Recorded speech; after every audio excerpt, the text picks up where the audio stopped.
CSK பிளேயரா இருந்த DJ Bravo வந்து இப்ப கேகேஆர் போயிட்டாப்ல. அவர் வந்து தல தோனியை பத்தி ஒரு விஷயத்த சொல்லியிருக்காரு. என்னன்னா, எனக்கு கேகேஆர் டீம் வந்து ஆஃபர் வந்துச்சு.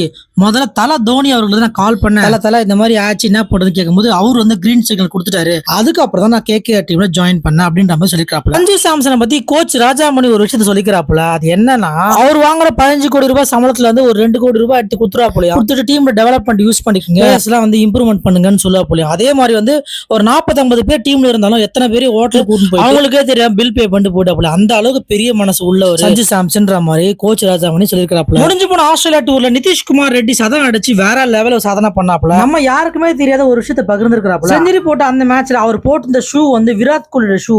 விராட் கோலி அவர்கள் எனக்கு ஷூ வந்து கிஃப்டா கொடுத்தாரு அப்படின்ற மாதிரி நெகிழ்ச்சி அடைஞ்சு சொல்லியிருக்காப்புல. கிங் கோலி கிட்ட இருந்து ஷூ வாங்கினது பார்த்தாம தம்பி பேட்டை வாங்கி அதுல சைனும் வாங்கி வீட்டுல பத்திரமா பாதுகாப்பா வச்சிருக்கதா சொல்லியிருக்காப்புல. இந்த மாதிரியான கிரிக்கெட் நியூஸ் நம்ம சேனல்ல தொடர்ந்து பாருங்க. சப்ஸ்கிரைப் பண்ணுங்க, லைக் பண்ணுங்க, ஷேர் பண்ணுங்க, கமெண்ட் பண்ணுங்க. பாய்.